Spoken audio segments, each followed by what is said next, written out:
Assalamualaikum warahmatullahi wabarakatuh. Perkenalkan, nama saya Muhammad Iqbal. Saya akan membahas kelanjutan dari kerja praktik Teknik Sipil Trisakti yang akan saya lanjut ke bab selanjutnya, itulah bab 2 dan bab 3. Nah, bab 2 ini saya akan membahas yang pertama adalah tinjauan pustaka. Saya akan membahas tentang quality management dan sistem. Pembahasan umumnya, dalam pembangunan apartemen sebagai bagian dari pengendalian mutu, pengawasan mutu yang baik dapat sangat meningkatkan kualitas dan ketahanan suatu bangunan, termasuk juga akan diperolehnya penghematan biaya dan umur dari suatu bangunannya. Selanjutnya adalah definisi dari pengawasan mutu bahan. Nah, definisi dari pengawasan mutu bahan adalah dilaksanakannya pengecekan untuk memastikan bahwa bahan-bahan yang dipakai oleh kontraktor, baik bahan dasar maupun bahan olahan, adalah cocok dan memuaskan. Selanjutnya adalah pengawasan mutu pengerjaan. Pengawasan mutu pengerjaan dilaksanakan untuk memastikan bahwa hasil dari pengerjaan dari kontraktor memenuhi standar yang telah ditentukan.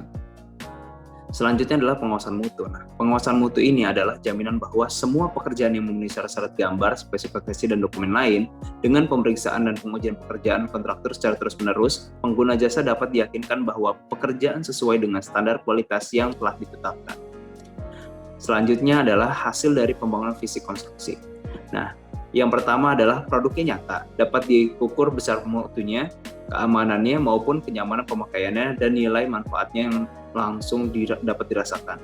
Yang kedua adalah poin kedua, merupakan aset nyata bersifat permanen. Hal ini mengakibatkan apabila sudah selesai dikerjakan akan sangat sulit diubah.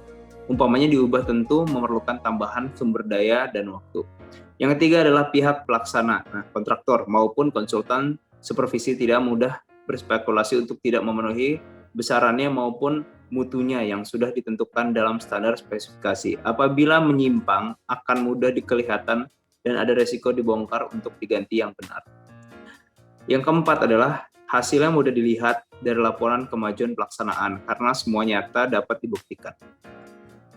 Nah, selanjutnya adalah pengawasan mutu yang dilengkapi dengan pengujian terhadap material alam maupun produk pabrik dan juga bahan-bahan olahan lain. Misalnya, contohnya yaitu tanah, agregat, air, semen, baja, beton, kayu, dan lain-lainnya. Masih banyak bahan-bahan bangunan lain yang dapat diukur mutunya.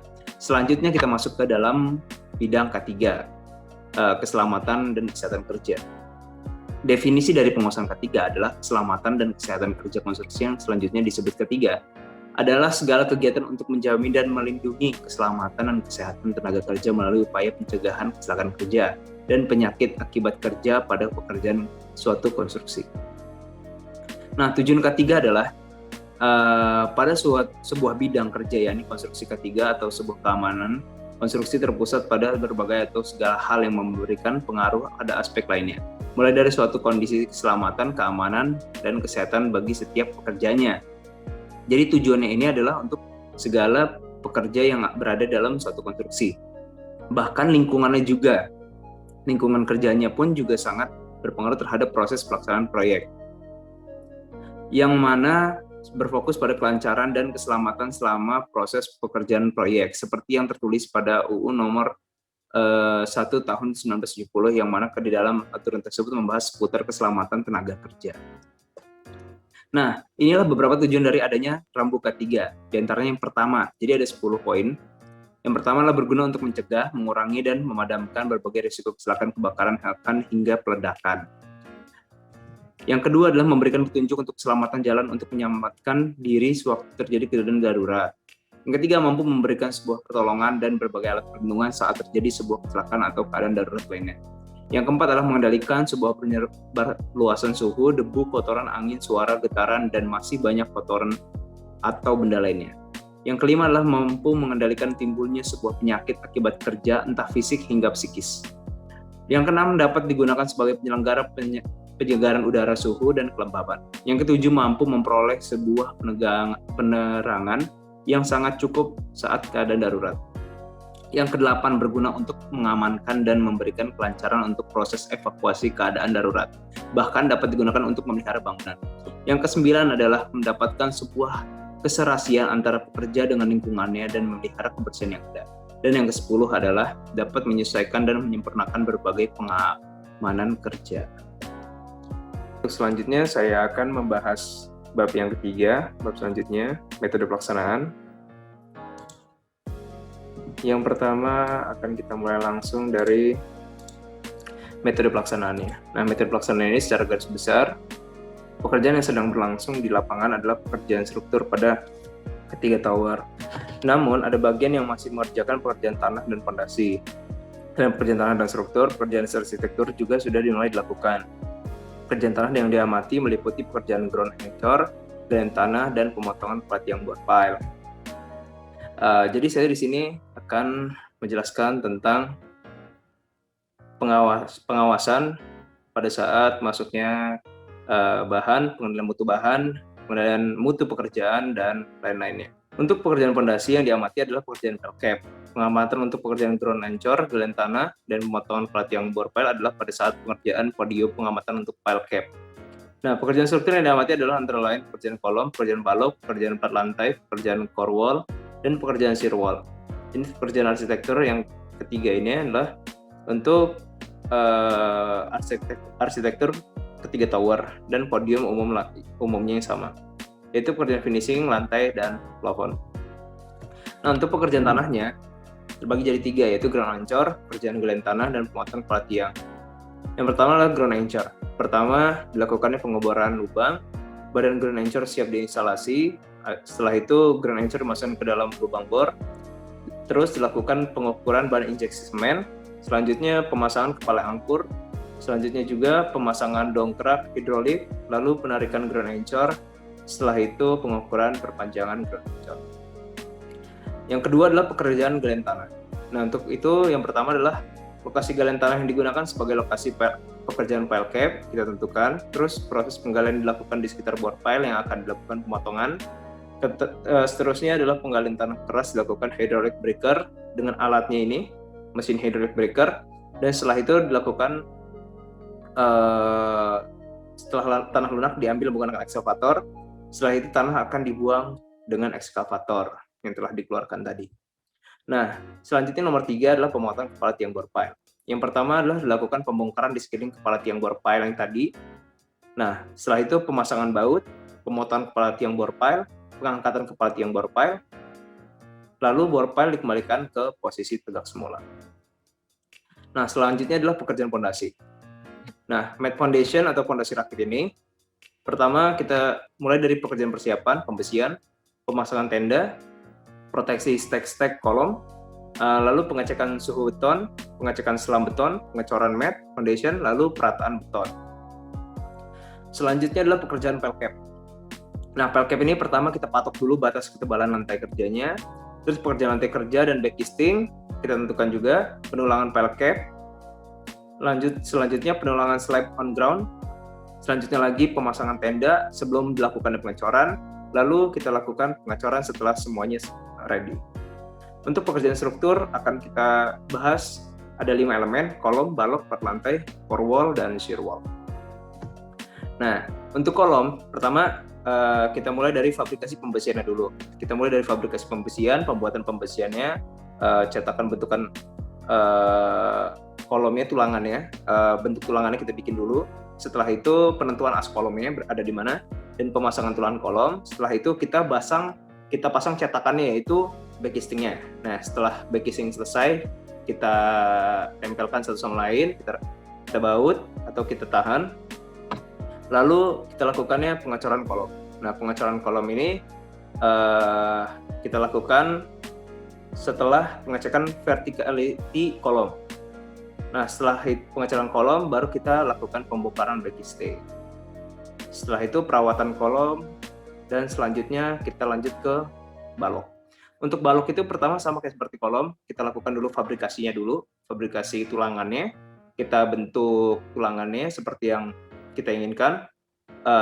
Selanjutnya adalah pemasangan tulangannya dan pemasangan pipa di dalam tulangan, pipa ME, dan selanjutnya lagi pemasangan backcasting dan perancah, terus pemasangan backcasting balok dan pengecekan sebelum dilakukan pengecoran. Lalu setelah itu yang terakhir dilakukan pengecoran.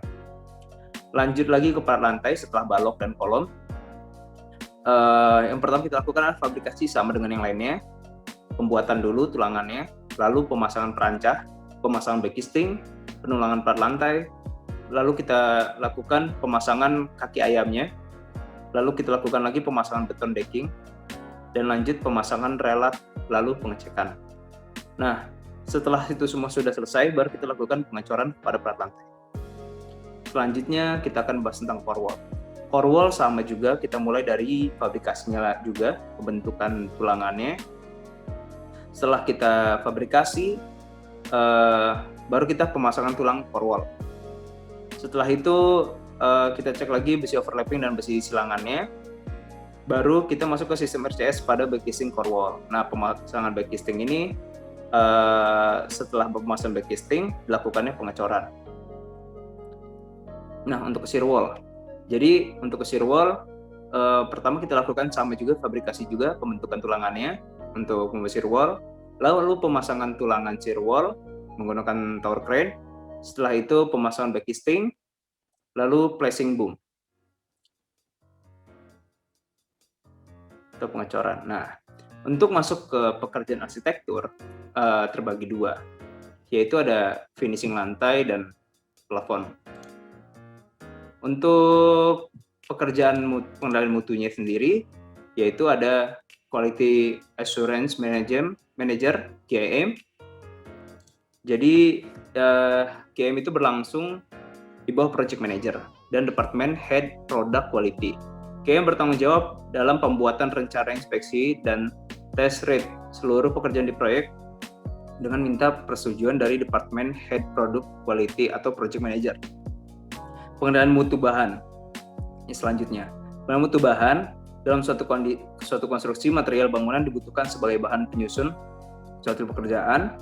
Pemilihan suatu bahan akan mempengaruhi produk yang dihasilkan agar kualitas bahan sesuai dengan standar yang diinginkan. Maka dilakukan beberapa upaya pengendalian. Nah, pengendalian mutu bahan ini meliputi dari beton dan tulangannya dan lain-lain lagi. Jadi kita cek dari setiap pekerjaan untuk pengendalian mutu bahannya, kita lakukan ketika pelaksanaannya, metode pelaksanaannya di lapangan. Pengendalian mutu bahan akan mengecek bahan-bahan yang masuk ke dalam perusahaan atau proyek konstruksi sebelum dilakukannya pembuatan proses pembangunan. Jadi kita cek dulu bahannya sesuai atau tidak. Ketika sudah selesai sesuai, ketika pembuatan untuk beton dan lain-lainnya, kita cek lagi. Setelah kita cek mutu bahan yang digunakan apakah sesuai dengan yang dibeli untuk pembangunan, baru kita approve untuk selanjutnya dilakukan setelah selesainya pembuatan atau konstruksi. Baru kita cek lagi mutu bahan untuk perawatan.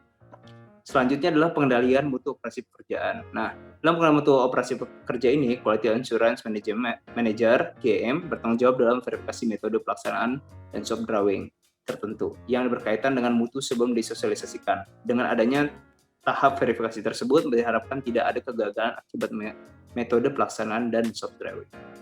Selanjutnya adalah pengendalian mutu hasil pengerjaan. Nah, yang ini adalah hasil akhir dari berbagai pengujian dan rangkaian proses di lapangan, adalah produk pekerjaan. Sama halnya dengan bahan dan operasi pekerjaan. Hasil pekerjaan juga harus dikendalikan mutunya karena hasil pekerjaan merupakan tujuan yang ingin dicapai dari seluruh proses yang telah dilakukan. Selanjutnya adalah K3L. Nah, untuk K3L sendiri adalah keselamatan kerja di lapangan. Nah, ada 3 tahap, yaitu adalah safety plan, security plan, dan environmental plan. Jadi di K3L ini kita yang pertama akan menjelaskan safety plan. Nah, untuk safety plan-nya ini perencanaan keselamatan kerja, pelaksana proyek wajib membuat health plan berupa tinjauan APD yang diperlukan, kemungkinan kecelakaan kerja yang akan terjadi, dan bagaimana cara penanggulangan. Nah, untuk K3L-nya ini bertujuan untuk melindungi para pekerjanya dari bahaya saat bekerja dan menjaga lingkungan para pekerja agar tetap sehat dan proyek berlangsung dengan baik. Tujuan utamanya adalah K3L ini untuk menghasilkan zero accident dan terjaga lingkungan sekitar. Zero accident adalah tidak adanya kecelakaan dalam pembangunan proses konstruksi ini. Kita lanjut lagi, yang kedua adalah safety plan-nya. Safety plan adalah perencanaan keselamatan kerja. Nah, jadi ketika pelaksanaan nanti proyek itu telah membuat health plan berupa tinjauan APD yang diperlukan. Kemudian masuk lagi ke security plan, mencakup semua keluar masuknya barang. Nah, ketika tadi safety plan itu mencakup pakaian keselamatan atau safety keselamatannya untuk para pekerja, security plan ini mencakup untuk pemeriksaan keluar masuknya barang yang diperlukan dalam proyek, prosedur penerimaan tamu, identifikasi daerah rawan sekitar proyek, dan komunikasi di proyek. Yang terakhir adalah yang ketiga, environment plan. Adalah tindakan pengelolaan lingkungan untuk menjamin terjaganya lingkungan sekitar PT Total Bangunan Persada, berupa menjaga lingkungan dengan mengadakan kegiatan gerakan kebersihan. Nah, selanjutnya K3 itu sendiri akan berlangsung dengan baik jika semua dari aspek di atas tadi itu terpenuhi, atau mulai dari pengamanan, safety guard, alat keselamatannya, habis itu lingkungan yang terjaga dengan bersih, lingkungan sosialisasi yang baik, komunikasi yang baik, untuk menghindari terjadinya kecelakaan kerja yang berada di lapangan. Maka dari itu semuanya harus terpenuhi dan harus berkesinambungan.